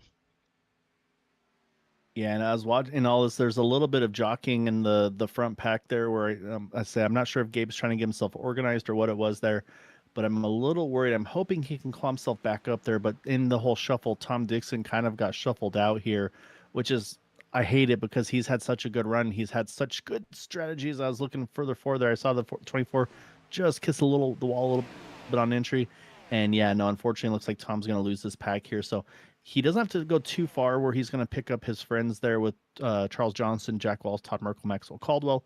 But, I mean, he was in the lead pack, and it's one of those things where it's like, man, I was there. I was in a good spot here. Maybe try to take advantage as things unfold. So we'll see the field's coming up here on Dean Wilkinson. This will put Dean, I believe, just the one down, I'm not mistaken. Correct. Which then, though, he needs to try to get on Lane. this draft because, yeah, it'll be him and Everett here fighting for it. But we're 10 to go here. Yeah, so Lane and Wilkinson now will be battling for that lucky dog. Landon Velicki is going to be another lap down, and Eric Laurie is 3 seconds behind him, and then Gary Huffines is another lap down behind that. So he's the only car 3 laps down and in 22nd position. But yeah, like I said, it's a 6-horse race at the moment here, and Cody Nagels is in the bottom there. The 21 and the 39 are trying to do what they can, but obviously, it's a group of teammates, and they're pretty much going to be committed to each other. The 16, the 41, the 14, they're not going to go off of each other's bumpers. And obviously the 88 and the 24 are also teammates, so they're probably not going to make much of a move until probably late. So it's going to come down to who can get a run. And obviously we've seen the 21 and the 39 trying to generate something, but so far not able to make too much headway when they do.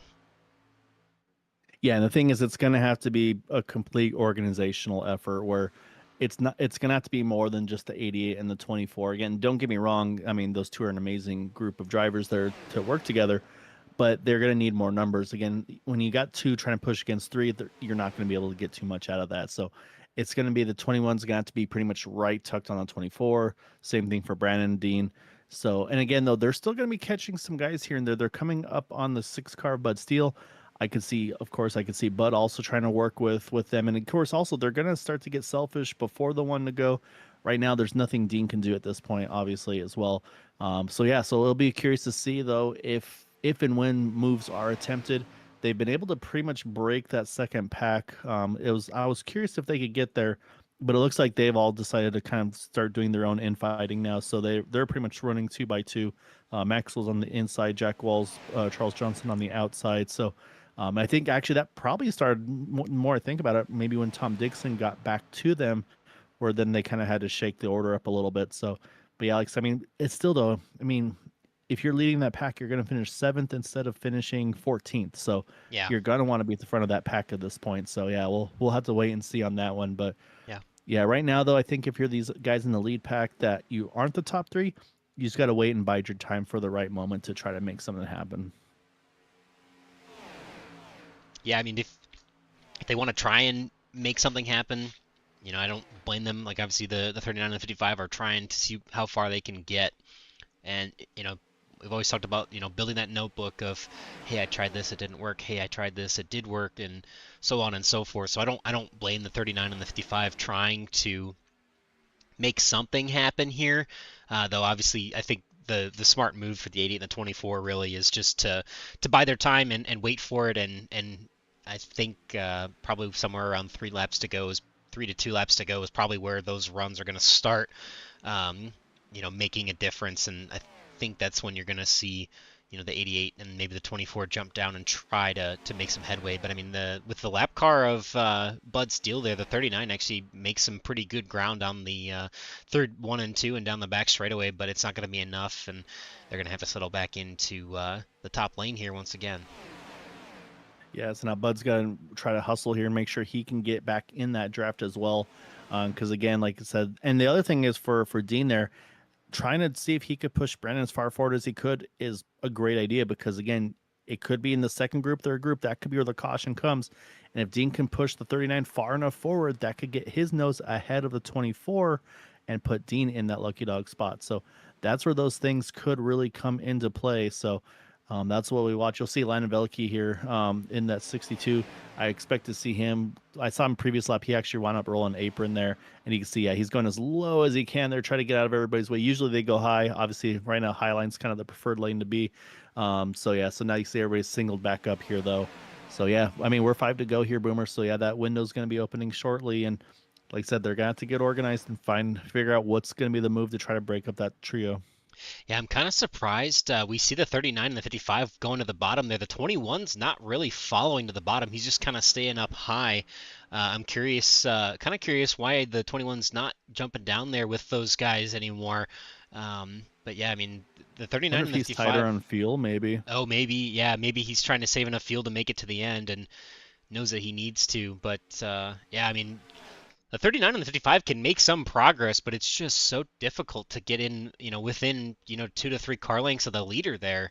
And obviously down by the back straightaway, that high line really shines.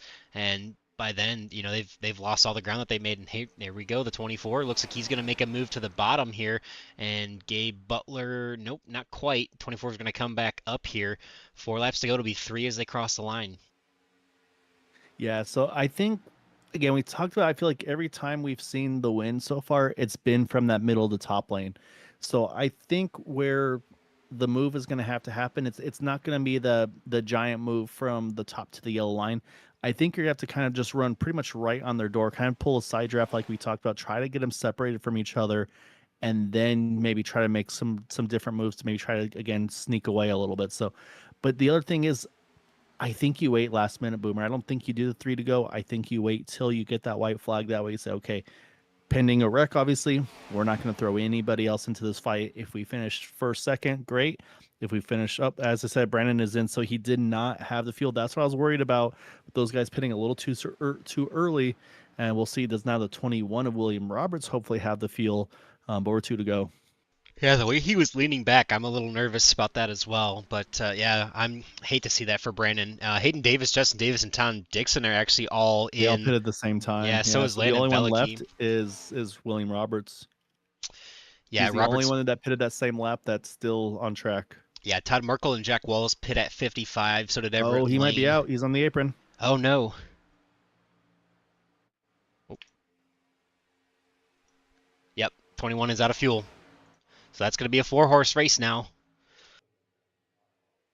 Yep. So now it's Gabe's got help, but yeah, it's Gabe against Nightmare. So we'll see. We get the white flag here though, Boomer. So now it is an official race. So it's again within reason who gets the line first.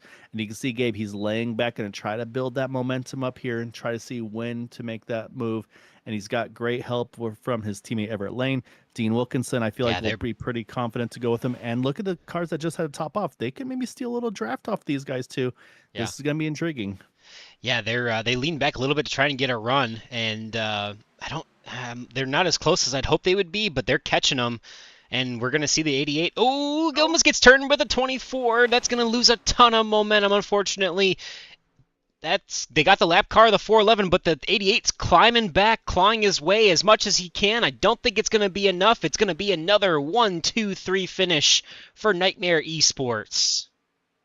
Yeah, it was they tried to time it perfection and just a little off cycle there. And this time it's going to be Cody in the lead of that one. But man, yeah, that was, like I said, they gave it everything they had, and yeah, Gabe was about a half car short of getting to the 14. But yeah, they went for it there, and yeah, the timing of the draft and everything like that with some of the cars could have maybe helped him out a little bit, but just yeah, it didn't quite plan out. Yeah. But again, though, the top lane just seems to be middle top lane just seems to be where you want to be in these things. Yeah, I was man, I was a little surprised that Gabe waited as late as he did to make that move, and obviously by then the 24 had already kind of started to go down, with him, and that just kind of got him a little loose, and man, that really killed all the momentum that they were going to have for that run. I mean, it was a good execution and a good try, but oh, the 21 comes through, a little bit of contact there for the I celebrations think here. there's a lot of cars a lap down. I Yeah, think that we're just trying to still finish their race. So yeah. yeah, no, that was I say is you got the team celebration going on. Well, we'll pull those results up for you here, So and while you do that, I'll yeah, get the trio ready. I don't know if you want to try. I split them up last week or we on Friday because we didn't get all three of them, so I made them do individually. But since they did the team one, I don't know if you want to grab the trio. up to you, dealer's choice. Well, I mean, we've started a trend on this, so I think we got to go with All it. right, I like it. Yeah, so we'll bring him up in a second, but we're gonna go through those race results here. Cody Nagel's getting, I believe it's the third win of the season there for that number 16. Vicente Guerrero in that 41 obviously says no press to esports, but he's running under the Nightmare banner here for Area 51, getting that second place finish. John Ellis as well in 14 in the number 14 in third place. That sweep of that podium. Gabe Butler and had a really great effort there, and unfortunately, him and the 24 just weren't able to get lined up and time that run enough, and the 88 got a little bit loose, and I mean, they came pretty close. Had that not happened, I think they would have been challenging for at least second, maybe more. But I mean, still a great night for Gabe Butler. Maxwell Caldwell was in that pack that we talked about. Well, actually, no, he was in between, I think, the two packs, so he ended up coming home about 9 seconds off the lead. There in fifth. Tyler Merkel had fallen back to that further backpack, and I think there might have been, just based on the times, there might have been some chaos with that second pack. Obviously, we focus more on the leaders, but I mean, there's a big gap. I mean, from what it was like 7th to 14th, I think we said was, all together, and it does not reflect that in the timing. So a little bit of I'm gonna go chaos. dig. Yeah, a little chaos at the end, but nonetheless, Todd Merkel coming home just behind his teammate, so fifth and sixth, top 10 and top five and top 10 for their team tonight. Not bad at all. Jack Walls for Roswell Motorsports coming home in seventh place. Charles Johnson there in the eighth place. Bob Fitzgerald, the 08, he's going to be in ninth. Brandon Briggs comes home in 10th, which for having to come down for another extra splash of fuel, not the worst finish for him. So not a terrible recovery after having to pit with, I think, 3 laps to go. Justin Davis is going to be there in the 11th position, and then William Roberts, we saw him run out of fuel, and that really hurt him because by the time he ran out of fuel was on the back straightaway, and he really needed to pace around the access road there. So on the apron, unfortunately for him, lost a lot of ground. Dude Conrad looks like he might have been in a similar situation, but he is going to finish about a minute behind. Yeah, just barely on the lead lap there. Everett Lane going to be that first car on the or 1 lap down. He was there with that lead pack. Dean Wilkinson was up there as well, and Tom Dixon we saw as well, one of the other guys that had to come back down and pit on lap 73. That puts him in the 16th position. Bud Steele going to finish 17th, and Philip Bridgman there in the 18th position.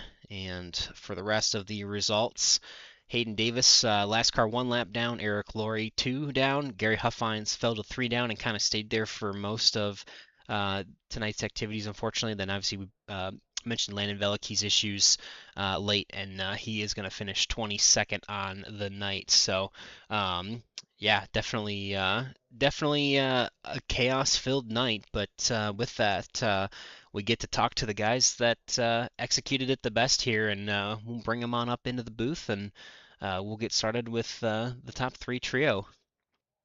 Yeah, and I went and dug a little bit, Boomer. And yeah, there was unfortunately some contact in that second Okay. group, and so that's why Maxwell was able to kind of sneak away from the most of them because yeah, he got the least of it, I guess you could say. So, yeah, unfortunately, some contact with a handful of those guys at the end. So let me go grab our top 3 for you, though, sir. Appreciate that. We'll bring them up into the booth, and we're gonna do the trio interview once again starting with John Ellison, the number 14. Third place, you guys had pretty good execution. Obviously, kind of survived most of the chaos, and you guys were pretty much there, towards the end. And I mean, it seemed like everyone was kind of dropping in like flies from that lead pack. But you guys obviously pitted late enough to have enough fuel to get to the end. And John, take us through how you got to that third place finish here tonight. Yeah, it was pretty chaotic there at the beginning. I burned up my faster pairs pretty early on. So did Vince, I think. I think Cody still had one left, and Landon obviously he got the worst of it. He burnt his two faster pairs and then caught in another one, so unfortunately wasn't able to be up there with us. But yeah, we were just kind of after I was down to my faster pairs, I started playing the fuel mileage race, and we all just hung in the back on that one long run to just try and go as far as we could and make sure we had enough fuel to get to the end.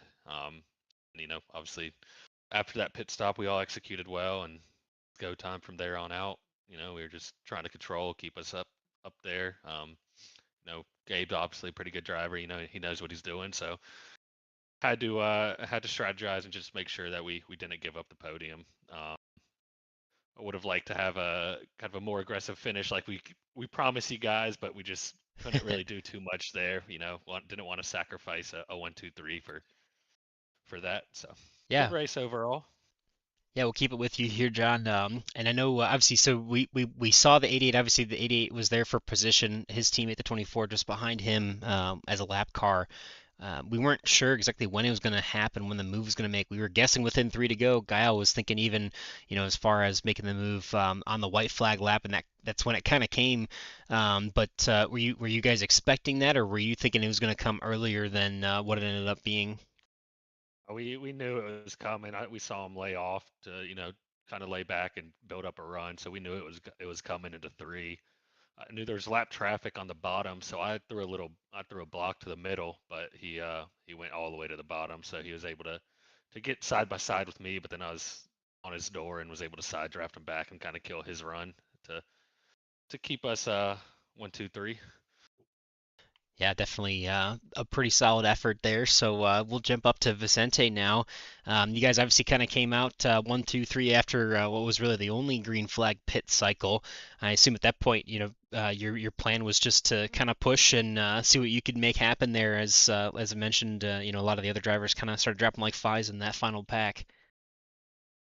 Yeah, I mean, that was a plan there. I mean, don't get me wrong. I did think about jumping out in front, try to see if I get the win there, but it was too close, and I seen Gabe come in, and Alice was side drafting him, and I wanted to lock it out, like Alice said.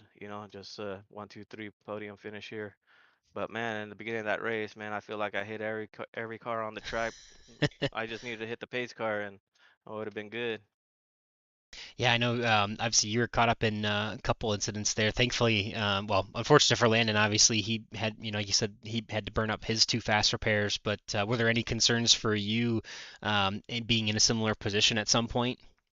Yeah, cause I I that last caution that I was involved in, I did take quite a bit of damage, but when I was like thinking, should I take my last fast or just keep it in there just in case, because the way the race was going, I didn't feel comfortable, using that one up. So luckily there was a couple cautions there that I was able to fix the whole car completely, and then like Ella said, it came to a fuel run and just saved some fuel.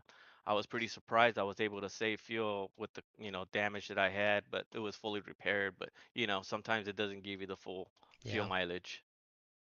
Yeah, definitely. I mean, I think we were really surprised to see some people trying to pit at like you guys ended up pitting at lap 57. We saw a couple make it that pit on lap 55 and 56, but there were some at like 54, and every single one of them had to pit. I mean, did you guys have a number in mind, or were you just kind of were you trying to run the tank out as much as you could, or was there a number that you're trying to get to a certain lap to go to the window at the end? Yeah, it was just there was a number that Cody came up with, and we just ran it dry pretty much, and because because whoever was going to be leading is going to be burning the most fuel. So Cody actually just barely made it. I mean, I didn't think he had any fuel. I think he coasted all the way back to the start finish line. Yeah, well, that's a good segue now to bring up our race winner, Cody. definitely had to be a little nerve-wracking with the fuel running out at the end there. I mean, I did have enough to make it. I just didn't want a scenario where the guys that pitted early would pit and then say a caution came out and I'm sitting there being forced to pit and then I have to start behind them again. That was really the only thing that kind of had me a little bit leery, but I definitely had enough to make it to the end. And I mean, we had the numbers up there, so I figured we were pretty safe as far as the podium. It was just a matter of I think we were going to get at least a couple, potentially all three, and then it was just a matter of in what order. So I appreciate Vince for the push there, and I think it was just kind of like Ellis was saying, it was kind of circumstantial as to why we really didn't race it out this time. Gabe we're approaching some lap traffic, and Gabe used that to his advantage and was able to generate a little bit of a run that we had to defend enough to where they didn't feel like there was a need really to pull out and try to race there at the end. Had that not happened, I think it would have been a free for all. So I guess I benefited in that regard, but I'm still glad that we were able to put all three of us on the podium, and it's just another good team race, team win. Yeah, I mean, obviously you've done it a couple times now already, so it's definitely impressive to see. And I know, I mean, so we also watched. Looked like when the 88 pulled out to make his move, him and the 24 didn't seem to be linked up as far as their timing on when they were going to go. And it looked like the 88 kind of went pretty late from what we were expecting, and then we did see him get a little bit get a little bit loose.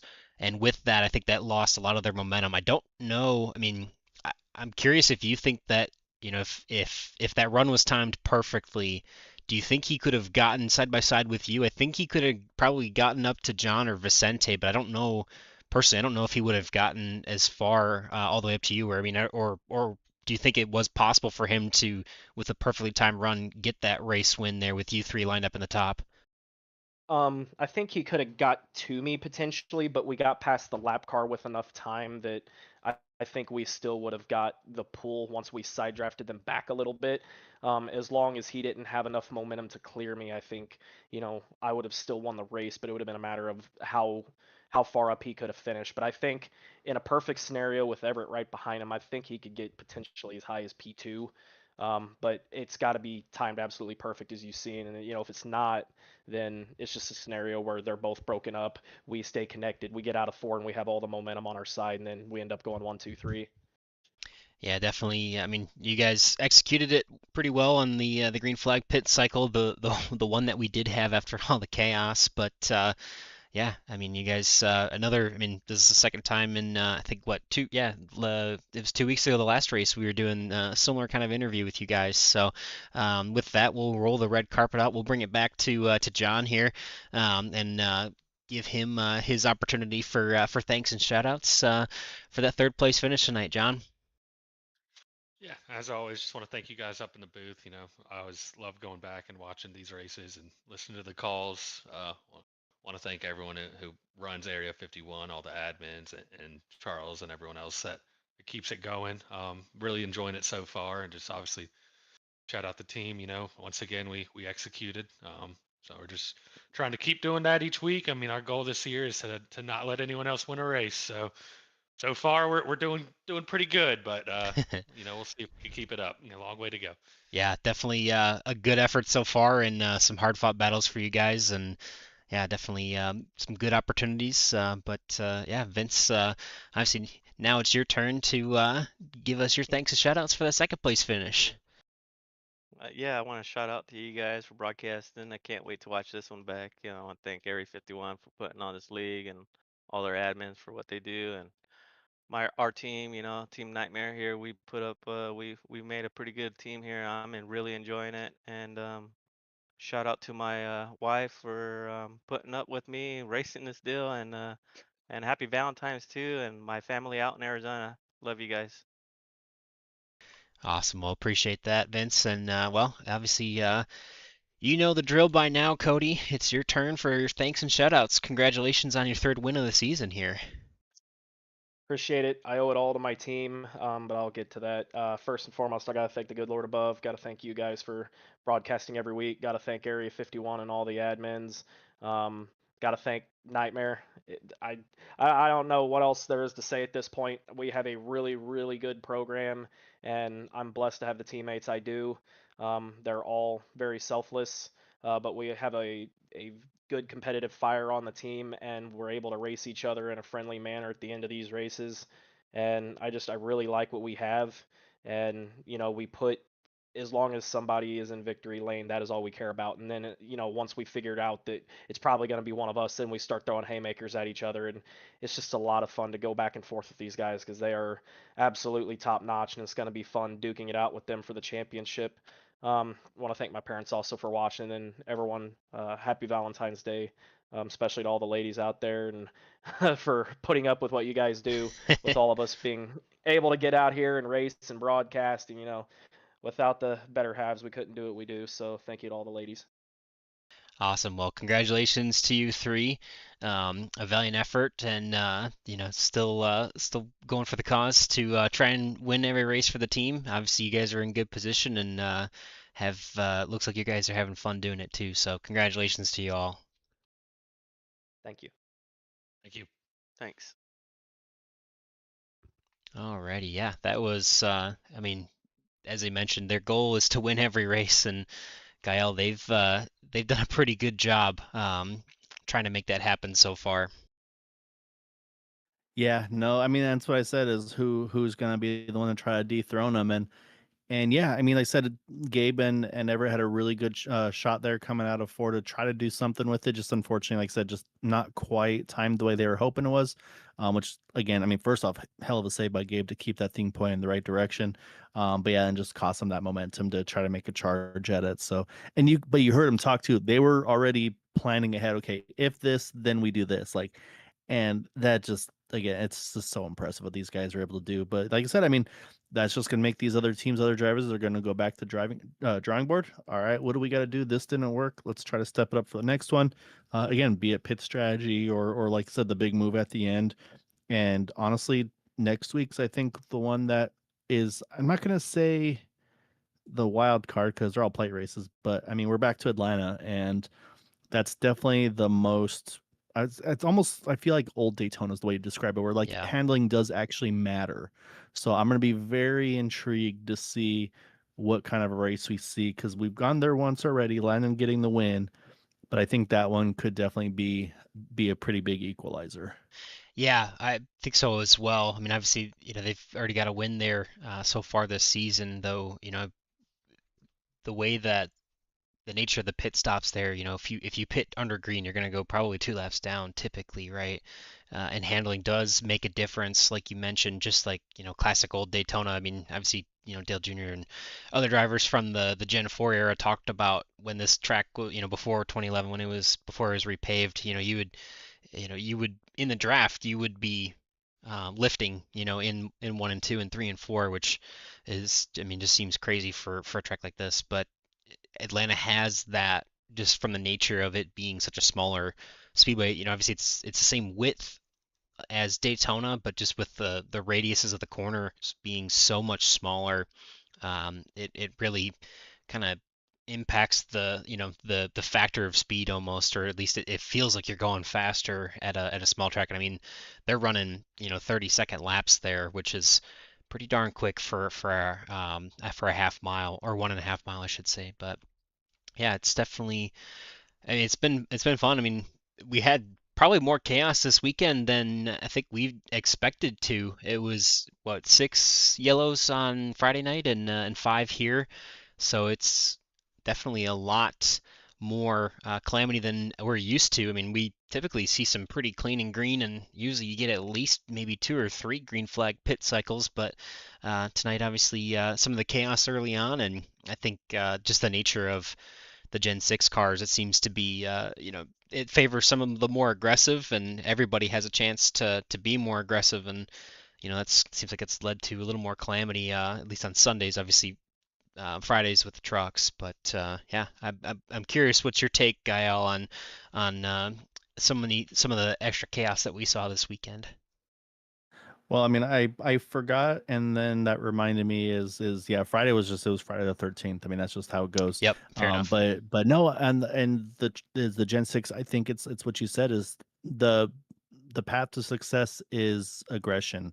This is a really tough car to kind of just ride and kind of push a little bit here and there and get the track position. I think you gotta be really aggressive, and it's not just the top two drivers. Third drivers have to stay as tight as he can to the leading cars, to kind of keep that momentum shifting. And again, I think it's also just the change. I feel like again, it used to be you ride the yellow line, that was the place to be. Try to make the top if you want. And now it's again, like you saw, they didn't want to give up that top lane. Said, no, Yeah. you want to pass us, you pass us low. And so even just the change, be it I don't know if it's because of an iRacing update or like the physics something changed, but it's just very intriguing how much has changed though over the course of just one off season where Yeah. yeah, it's very different to what I remember just from season 2 or 3 of 2025. So Yeah. yeah, it's pretty crazy. Well, I think the interesting thing too is I think, and correct me if you would disagree, but it feels like that's more indicative of what you would see in the real world, right? You'd see more of that high lane being dominant, especially once everyone kind of single files out. We've seen that in a lot of speedway races. I think more with the next gen, but even with some of the Gen 6 stuff, that seemed to be more accurate, at least in the real world.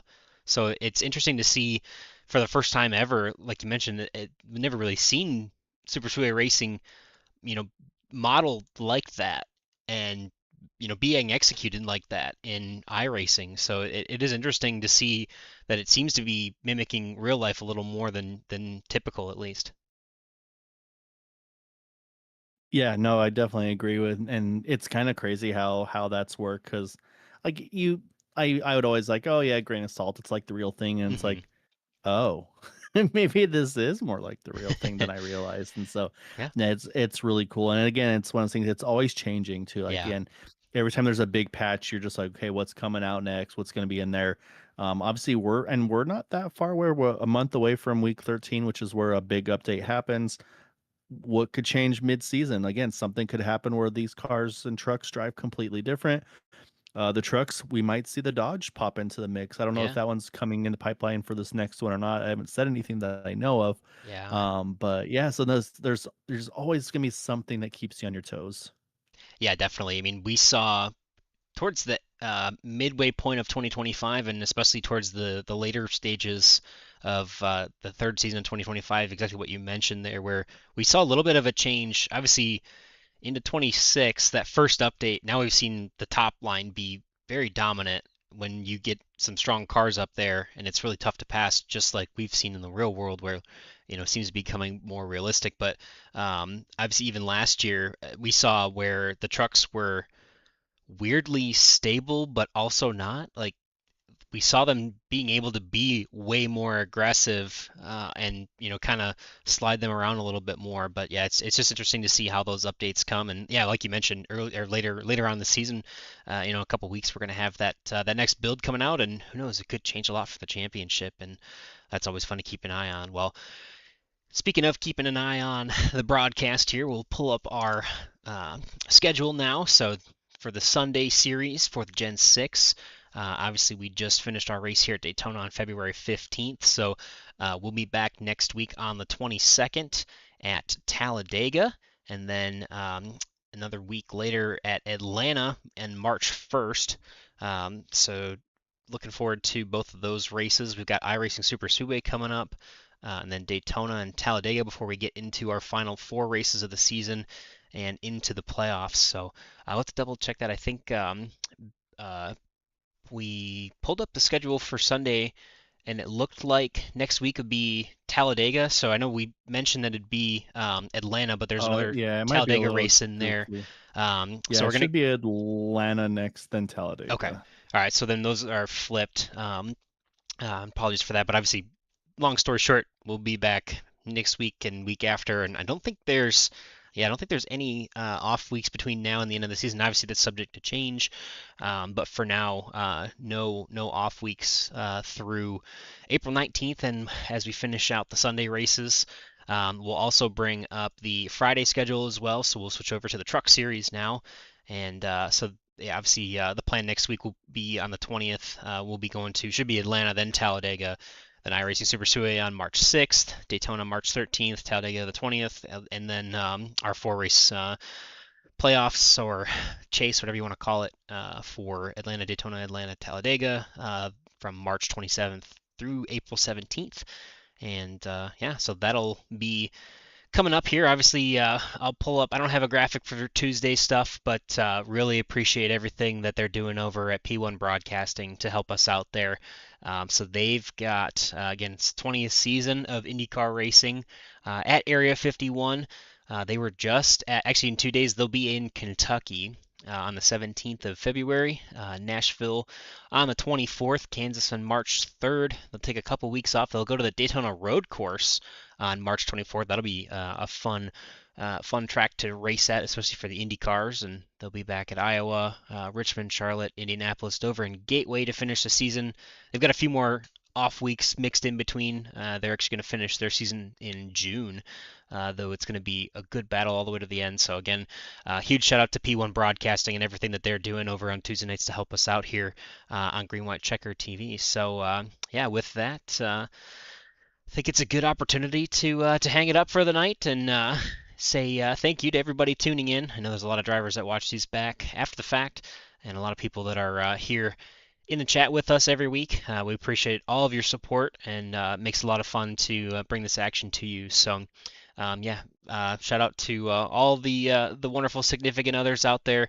Happy Valentine's Day. Obviously, thanks to my wife for also putting up with all the iRacing stuff I do.